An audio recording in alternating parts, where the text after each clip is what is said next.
Yeah. So we were really influenced by Singapore Skyways, Tokyo parking garages, and Coney Island. And we all agreed basically that Robson Street is bullshit at the moment. And I don't think there's really much controversy there. But we envisioned Robson Street as sort of three different streets. There's like the street that we walk on now, there's the street that can go over it, and there's the street that can go under it. So the street that we're on now, there's already a pilot project to put these, replace parking spaces with these little pocket parks or benches, like that one outside of the creperie. But we don't think that that really goes far enough. What we want to do is have at least one on every block on both sides of the street that's a parking space-sized garden plot that you use your library card to take out a month or 2 month long space that you can grow vegetables. Then when your time is up, you take it home and either eat it or continue growing it at home.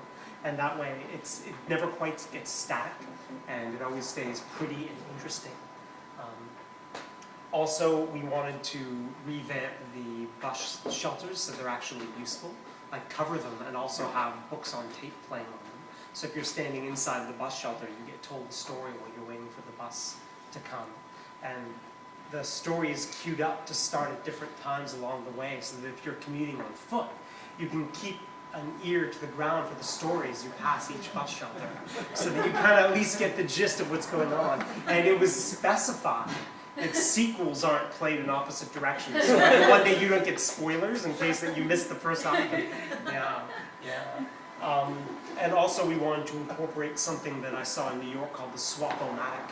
It was in the Lower East Side, and basically it's like a Fibo vending machine in Amsterdam, but instead of getting those fried, whatever the fuck those things are, you get a used object instead. So you put in a box, open the door, you take a used object, and you put another one in its place. So the thing is always populated, but it's never populated with the same stuff. And so depending on who happens to go past each day, that will dictate what's in the Swap-O-Matic. Also, getting over I love this idea. The crosswalks have monkey bars going over them as well. So if you're really feeling up to it, we figured it would never quite make it past City Council unless they were actually over the crosswalks. They couldn't just be willy-nilly. And then we have over Robson Street. So we wanted to steal the idea of those skyways you see between buildings in Singapore, as well as have rooftop ramps that go across as well. So you don't feel like dealing with the crush of shoppers if you're not on Robson Street to shop. If you're on Robson Street to travel, you can just travel and get from one end of the city to the other and kind of look down at the huddled and often wet masses as you go. And the idea of zip line everywhere, also that's kind of a nice idea too, especially if you're using it to get from Robson Street to like other parts of the city. So you could Batman in from Coal Harbor. And then there's underneath Robson Street. So we could work in those, like in Tokyo when you go into a parking structure, you go underground down those really steep and scary stairs. And then it looks like a parking garage. And the next one looks like a parking garage. But then down at the bottom you see there's like restaurants and shops and stuff down there. It's like a mini town. And we could do that just on one level. I guess it would be more similar to Toronto's that maze, the path system they have in the financial district. Except ours would be populated with pop-up shops. So month to month it would never be the same experience.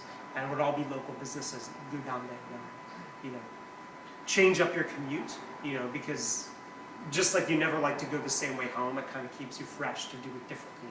If you get sick of the Skyway and the zip line, if you get sick of waiting for the stoplights and the monkey bars, then you can go underground and do like the mole commute and get some knitted goods as you go. And we also work with the idea of building emergency homeless shelters into the pavement down there, which there are different ways of doing that, but that is, I don't know, I think that's kind of a cool idea. And we also worked in the idea of an underground nature walk path to get you from Robson Street towards the beach, so that you can leave the city behind bit by bit, and then you emerge onto the beach for your day at the beach with your dog or what have you. I don't know, what's the ability to change the city with a switch? Oh, yeah, being able to interact with the environment. So being able to pull a switch and change a public park that's a grass park into concrete for skaters, or flick it again and turn it into something else. Actually have interaction and change the city as you want. In the future. It would be really freaky if you happen to be skating through the park and then somebody just trolls you and switches into a sand pit. You're like, oh crap. That would be awesome. It's like space trolling. Exactly, it would be space trolling, totally, yeah. So that's our idea, the idea of turning Robson Street from one crappy street into 3 awesome streets. Notice the shape.